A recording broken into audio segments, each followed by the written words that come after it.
Hello, BookTube, and welcome back to the Future History Project. And this is part 2 of week 25.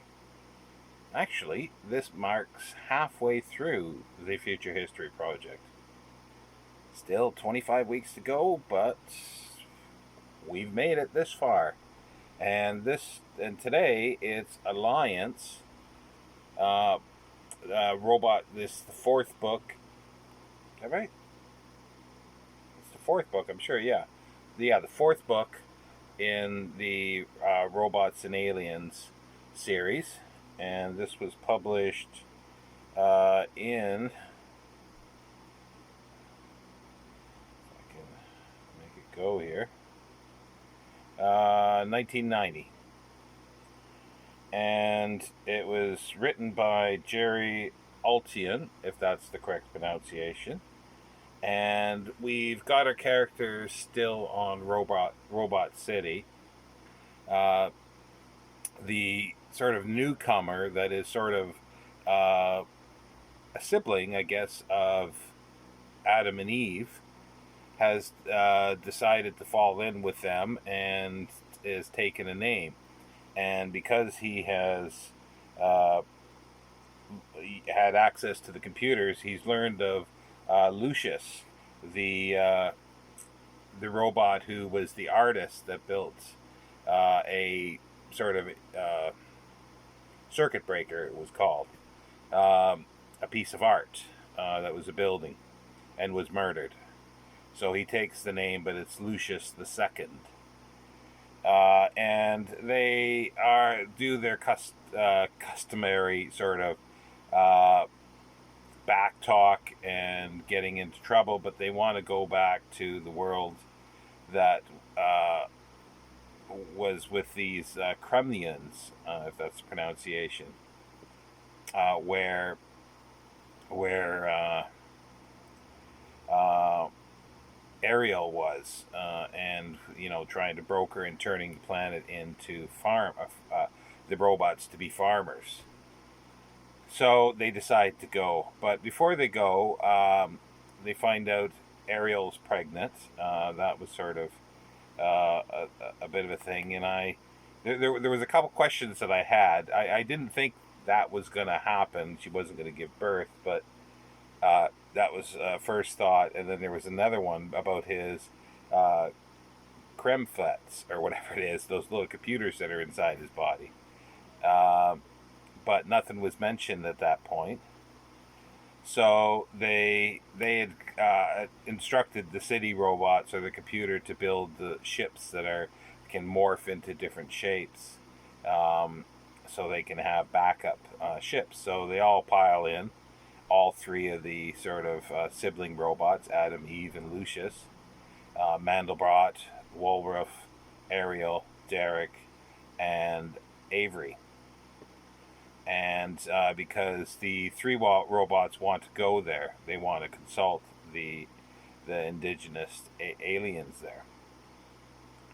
So on their way there, there is a problem. The there there's a fire, and it's the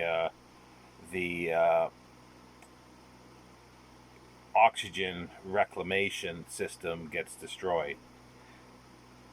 And there's also back talk, and the three robots, they don't want to obey orders from humans really anymore, but they have to because it's wired into them. But they question it all the time.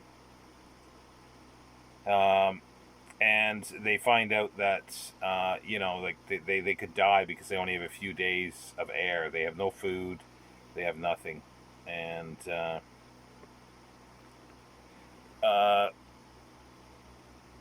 they decide to they decide to do. They still got to jump a couple times. They're like, well, three more jumps to get to the location, because they jump in smaller bits to make it safer, but it takes time to get to these points to jump and then move to the next point. So they decide, okay, if they cut it down to two jumps, which makes it dangerous, they can get there in time, and they won't, suffocate. They'll be very hungry, but they won't suffocate. So they decide to do this, and Wolworth does the first jump because the robots don't want them to do that because it's dangerous. But it's already been done, so they survive. They get to the planet, and the three robots sort of, as soon as they landed, they jump off and disappear because they don't want to be given any orders. And they're going to the indigenous population there. And what caused the malfunction was because back on Robot City, Lucius had all these projects going, like 30 some laboratories to create humans, and he was using a DNA sequence that was on file, but he wrote out like he took out the part for intelligence because he was testing things, and one of them is sort of like rats that are that look but that are have human DNA in, which sort of is very strange to all of them there, and Avery wants them just all exterminated and to make fertilizer out of them, he says. But one of them got aboard the ship and was eating some of the wire, as one does, with the oxygen processor, and started a fire. So they're on the planet, and the three robots, the three siblings, sort of we call them, they get really, really bolshy, I guess is a way to describe it. They revolt in some ways, and they try to make other robots revolt. They think that they should be free, and they do not need to obey orders at all. So they convince some of the other, or potentially convince some of the other robots, the seven supervisor robots.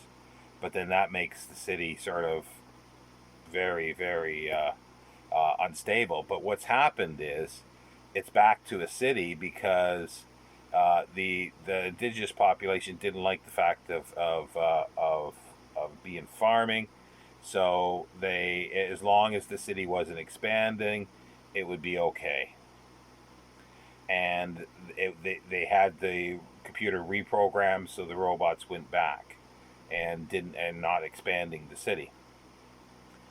But they had some help from a woman who they think is Derek's mother.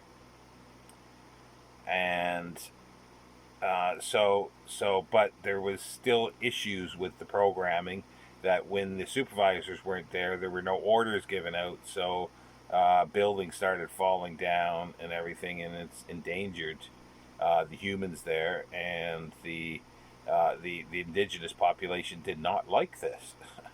But Avery goes and shoots Lucius in the chest, but with a laser gun, but it doesn't kill him. He flees, and the other two flee. Adam and Eve flee as well, and but he melts down with the laser the seven supervisor robots, because he figures that they've revolted, that they actually the three got to them, and they will refuse orders, so they didn't want them fleeing, or he didn't want them fleeing.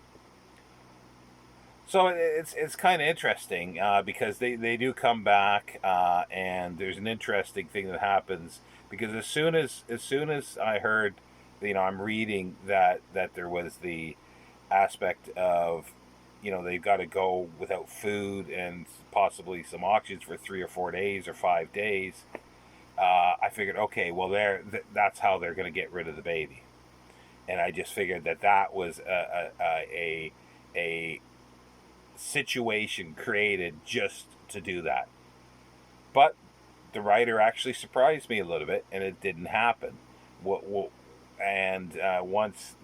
they're all checked out, and they find out that the chemfrets have changed the structure of the baby, and it's not growing normally. There's no nervous system. And Derek gets really angry at this and says that you've killed, to the chemfrets, that you've killed my baby. So they do have they're robots to a certain extent. So they locked up. So Avery, his father, changes them because and tell them to stop what they're doing and live with the guilt, basically. But what they were doing was changing uh, uh, Derek's nervous system into robotic, and but it didn't affect his brain. But the Dr. Avery, sort of thinks like, well, what would happen? Would they have changed his brain? And if they changed his brain to a robot, would he still be human? And he's interested in this, so he goes off and does his experiments on a rat or rats. Not sure where these rats come from. They obviously didn't bring them with them, and unless they didn't say that they're rats that are indigenous population, so animals. But I know there's animals there because we've seen this in the previous story. But yeah, it's a little yeah. That's just the minor problems with this story is that and a couple other things. But anyway, uh, the the uh, the robots are with they can't get they want the fetus aborted because they find out it doesn't have a brain. They've solved the chemfret issue, but the baby is not. It will be born, but it won't have a brain. And none of the robot doctors want to abort the fetus. And um, but Lucia sort of comes back and says that he'll do it for them because he understands that. And after a few questions, he says he'll do it if he's allowed to sort of come back in their fold, and he will behave. So he does perform the operation, uh, and they still want to know, like, to help, like, the indigenous population. It's sort of Avery says, okay, well, you can use these robots. I'm giving them to you. You can use these robots for something. So they Lucius and the others have sort of bring back sort of an answer from them, and they want some questions. Well, actually, no, it's Ariel that goes out and has the meeting with them. They want the robots to be philosophers, and because there's questions that they have that they haven't been able to figure out. So they make two robots into philosophers potentially, and they give them to the they don't at that point, they don't, because they didn't get that far. They didn't give it to them. But the questions they're saying, well, they're not actually real philosophers. They're not going to be any good. And then the other one says, well, what about music? Can they be musicians? So he says, yeah, that's easy. So he gets them three, reprograms the other two, and Plato is one, and Walter, I think it was, or a new one, number 10. They reprogram to be musicians, and they get another one to program musician, but they haven't. The population has them for a few days, but they say, no, this isn't going to work out. They're not real musicians. So you could have them back, and then Avery sort of says, well, then there's nothing else. If you don't want the robot, then you don't have any use for them. And they say, well, that's what we've been telling you all this time. We don't have use for them.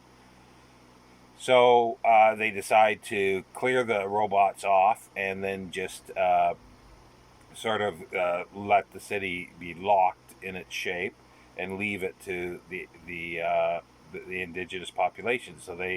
So all the robots go with the perihelion keys back to Robot City, the first one, and they pile into their spaceship to go look for Derek's mother. And that includes Adam, Eve, and Lucius. They sort of promise that they will, but they want to go as friends, not as servants, but as friends. They've created a sort of 3 laws of sort of sentient beings, and they said that they will obey requests if they're reasonable as friends. and so they leave off, and then the indigenous population is changing the shape into a fountain of the city. Um, it's yeah, it's interesting. I really liked this story. I think the writer was much better. Uh, he actually it was mentioned in a comment of how like is there competition or animosity between writers writing this whole series that's sort of setting stuff up that sabotages possibly somebody else writing or sets them up for something. And in this one, the guy basically corrects everything that was done in the what is it, Thurston one or whatever, the one that we first saw the city, and it wasn't very good. The second book, so he corrects all this, but also too, which I really liked. In one paragraph, he described the aliens and their society on this planet better than this guy did in the whole book. And he talks, and then he talks about their music, and it's based on hyperspace, modulated hyperspace. That's their music. And it's like, okay, well that makes sense then, because this whole thing that they had in the second book, it just didn't make sense about the music and the hyperspace. But this one, this guy sort of, he's correcting the mistakes that were done there, I think, anyway.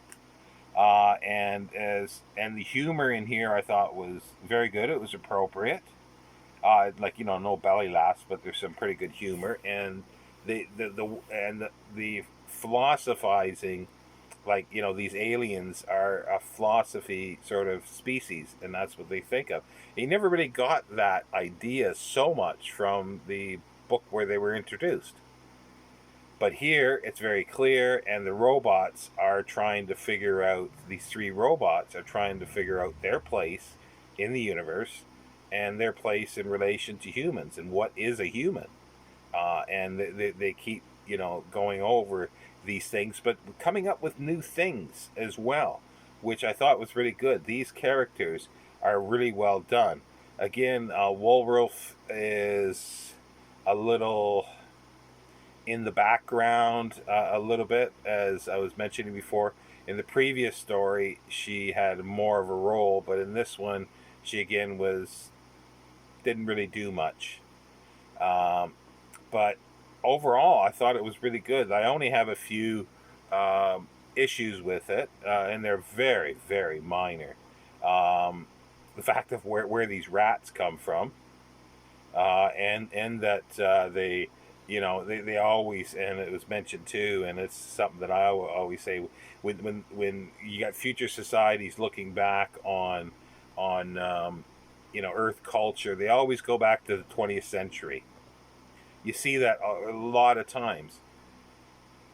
I can understand why that's done, because it's something that the reader will understand and catch. If they harken back to a time, say, of 2635, they have to make all that up, which would be harder, and it won't maybe have the resonance as something for the 20th century. But when they do it to the 20th century, it just seems, on the one hand, understandable, but on the other hand, weak, lazy. So they did this again, and there's a quote that the Woolher says from Philip K. Dick, 20th century writer or something like that. So that was a little bit. And what else? Oh, just the stupid name they had for the spaceship, Wild Goose Chase. That's what Avery did, because he decides to go along to this robot city, with the other three with everybody. But yeah, but most part, I will actually be looking for, well, not looking, but I would definitely read more from this author, Jerry Oltion, if that's how the pronunciation is. I definitely will read more, and I thought it was very good. Actually, I think it was the best written of all of them so far. The first one in this series was good, but I think it had more issues than this one. This one, I think, was the best so far. So I'm confident now that the end of the series will be in good hands with him, because he's doing it again. So next week is the fifth. Well, we will find out next week. The fifth one is Maverick by Bruce Bethke. Not heard of him. Interesting robot on the cover, but yeah. So I'm now looking forward. I'm looking forward to this one to see what happens. Well, I guess they're going to find their mother, and then because uh, the three robots are going, Adam, Eve, and Lucius are going along because they want to meet their creator. So things are coming to a head with the story, so it'll be interesting. So I'd love to hear what everybody else thinks of it that has been following along, and I do want to thank everybody. There's a few that have been following along, and I've enjoyed this with all the ups and downs of the pastiche stuff. This especially this series, and but I've still enjoyed it. It's been a very, very interesting read, and the these ideas of these robot city books, all 12 of them did come from Isaac Asimov. So the outlines. So all there is, and they're interesting, definitely, because they're asking questions again. It's like his short stories of robots. He has, an idea and a question, and most of these are written like a uh, almost like a filled out, or fluffed out short story because of the idea. But this one had a lot of ideas in here. It had a lot of ideas. Yeah, what is human? It's like, about abortion and everything like that. These are tough questions for people in the real world as well. And the aliens are trying to deal with this, but also these robots are trying to learn about things, and I think it's very well done. There was much more packed into this one, even though it's a short, and that could be why it's a shorter one than the other ones. It seems it's the shortest book that we've read so far, and it could be because he cut out as much fluff as possible and really went to the meat of the story. And I like the way he corrected so much stuff from the second one. Corrected, what I mean is that it was silly, and so let's get back on to track here. you know so yeah, so next week we'll begin the second half of the Future History Project. Take care, BookTube.